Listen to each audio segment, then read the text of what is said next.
Assalamualaikum warahmatullahi wabarakatuh.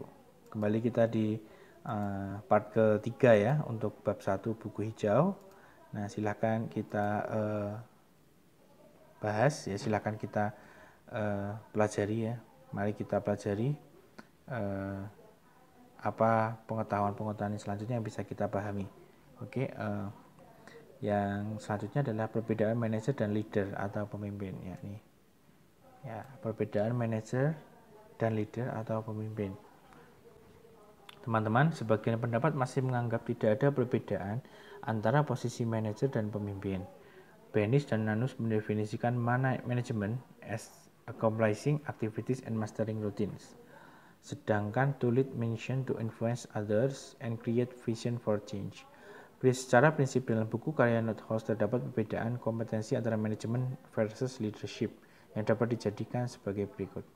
Manajemen kompetensi produce order and consistency, planning and budgeting, establishing agenda, setting time table and allocating resource. Kemudian saya lanjutkan ya. Organizing and staffing, providing structure, making job placement and establishing rules and procedures. Controlling and problem solving, developing incentives, generating creative solution and taking corrective action. Yang kedua, leadership competencies, produce change and movements, establishing direction, creating vision, clarifying the big picture and setting strategies, aligning people, committing goals, seeking commitment and building team and coalition, motivating and inspiring and energizing, empowering subordinates and satisfying unmet needs. Oke, sebenarnya bedanya tuh hanya satu yang paling kentara, paling kelihatan adalah yang manajer itu lebih ngatur, ada tujuannya, tapi leadership belum tentu. Tapi dia juga mempengaruhi orang gitu loh. Dua-duanya sama-sama mempengaruhi orang, tapi kalau yang manajemen itu ada goalsnya, tapi kalau yang leadership belum tentu ya. Bisa dia hanya membuat perubahan pada suatu masyarakat atau suatu kelompok dan sebagainya. Lebih general kalau leadership. Jadi bisa dibilang manajer itu ya bagian atau bentuk dari leadership gitu ya. Oke, sekarang karakteristik pemimpin ya. Menurut ilustrasi yang disampaikan dalam buku What Effective Leaders Do Well in Competent Leadership, karakteristik pemimpin adalah A. Efficient coaching skill, bukan cooking ya, cooking kan masak. Efficient coaching skill ya, melatih. Jadi dia bisa melatih skill orang. Kemudian yang kedua, confident consistency between word and action. 3. Creativity, empathic listening skill, being visionary, inspiring. Teman-teman ambil aja beberapa yang bisa gampang teman-teman ingat ya. Sebenarnya kan semuanya baik semua nih. Ya, ini semuanya baik semua. Oke, kemudian maintaining a balance between individual needs and team needs, awareness of realistic condition, strong self-esteem, sense of spirit, service mentally, sincerity, technical or contextual expertise, trust, willingness to share responsibility, and willingness to share credit or recognition. Jadi bagus semua ya, nggak ada yang jelek ya pasti gitu. Ya bisa diingat-ingat ya, kayak creativity itu kan gampang, meningkatkan skill pegawainya dan sebagainya. Ya kurang lebih seperti itu sebenarnya untuk pemimpin-pemimpin tuh karakteristiknya seperti apa gitu.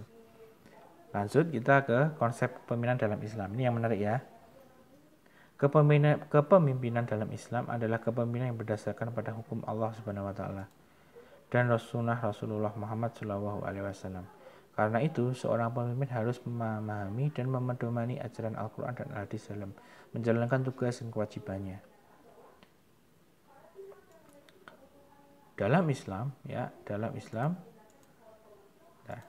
figur pemimpin ideal adalah orang yang mampu menjadi contoh dan suri teladan yang baik, bahkan menjadi rahmat bagi manusia, rahmatan linnas, dan rahmat bagi alam, rahmatan lil alamin, seperti yang tercermin dalam pribadi baginda Nabi Muhammad Rasulullah SAW.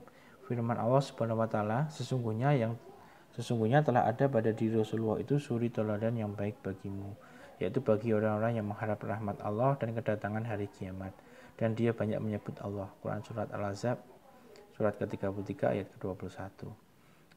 Selanjutnya, menurut Islam, setiap manusia adalah pemimpin, minimal pemimpin terhadap dirinya sendiri, dan setiap pemimpin akan dimintai pertanggungjawaban atas segala kepemimpinannya. Hal itu sebagaimana ditegaskan dalam sabda Rasulullah SAW yang maknanya sebagai berikut.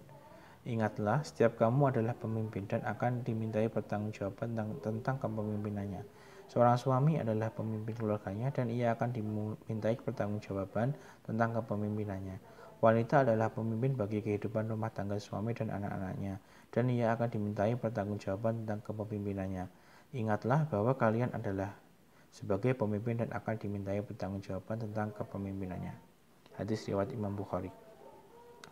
Menurut ajaran Islam, seorang pemimpin yang baik harus memiliki sekurang-kurangnya 5 sifat dalam menjalankan kepemimpinannya, yaitu jujur atau sidik, reliable, istiqomah, cerdas, fatonah, profesional, amanah, transparan atau open, tablik, atau menyampaikannya. Kalau Rasul ini sebenarnya 5 sifatnya Rasulullah nih ya.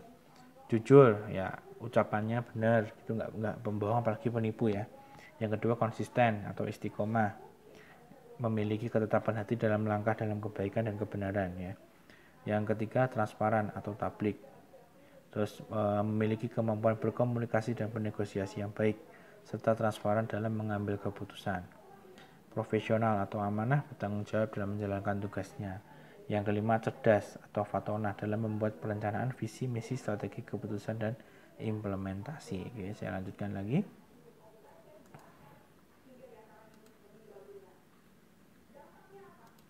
Oke, Dr. Hisham Yahya Al-Talib mengatakan bahwa ada beberapa ciri penting yang menggambarkan kepemimpinan yang sesuai dengan ajaran Islam.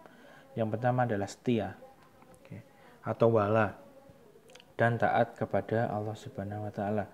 Pemimpin dan orang-orang yang dipimpin terikat dengan kesetiaan kepada Allah Subhanahu wa Ta'ala. Firman Allah Subhanahu wa Ta'ala, hai orang-orang yang beriman, taatilah Allah dan taatilah Rasul-Nya dan ulil amri di antara kamu. Kemudian jika kamu berlain pendapat tentang sesuatu, maka kembalikanlah ia kepada Allah atau Al-Quran dan Rasul atau Sunnahnya. Jika kamu benar-benar beriman kepada Allah dan hari kemudian, yang demikian itu lebih utama bagimu dan lebih baik akibatnya. Ya, setia atau taat kepada Allah ya, itu jelas untuk pemimpin bank syariah harus seperti itu. Kemudian yang kedua adalah bekerja keras untuk mewujudkan misi ajaran Islam secara menyeluruh. Pemimpin melihat tujuan organisasi bukan hanya berdasarkan pada kepentingan kelompok, tapi juga berdasarkan pada ruang lingkup kepentingan yang lebih luas. Dan katakanlah, bekerjalah kamu, maka Allah dan Rasul-Nya serta orang-orang yang mukmin akan melihat pekerjaanmu itu, dan kamu akan dikembalikan kepada Allah yang mengetahui akan yang gaib dan yang nyata. Lalu diberitakannya kepada kamu apa yang telah kamu kerjakan. Jadi karena ini berarti nomor 2 ini adalah pemimpin harus apa? Punya etos kerja yang besar gitu, apalagi pemimpin bank syariah harus besar gitu. Ini ya, usahanya dia untuk mewujudkan bank syariah supaya lebih bagus lagi gitu. Oke, sampai di sini dulu untuk part 3 ya, biar nanti tidak terlalu panjang. Saya akan beri satu pertanyaan keaktifan, nanti tolong tulis di kolom komentar. Pertanyaannya adalah, tadi kita bahas tentang kepemimpinan ya, kepemimpinan dari bank syariah tadi ada jujur dan lain sebagainya ya. Menurut kalian ada nggak sih tambahan lagi supaya lebih lengkap ya, tadi ada jujur, sidik, tablik dan lain sebagainya ya. Ada nggak sih satu lagi atau 2 lagi yang kalian mau usulkan gitu? Kalau ada apa gitu, dan kenapa kok kalian usulkan itu ya? Pertanyaan seperti itu. Kemudian untuk password saya bacakan ya, mungkin agak pelan-pelan aja biar nggak salah-salah kayak tadi. Password digit ke-3 untuk kelompok 1 adalah 4. Password digit ke-3 untuk kelompok 2 adalah 6. Password digit ke-3 untuk kelompok salah lagi tuh. Password digit ke-3 untuk kelompok 3 adalah 6. Password digit ke-3 untuk kelompok 4 adalah 5. Password digit ke-3 untuk kelompok 5 adalah 4. Password digit ke-6 password digit ke-3 untuk kelompok 6 adalah 3. Password digit ke-3 untuk kelompok 7 adalah 6. Password digit ke-3 untuk kelompok 8 adalah 0. Saya ulangi deh ya, biar bersih ya. Bismillah, biar nggak salah.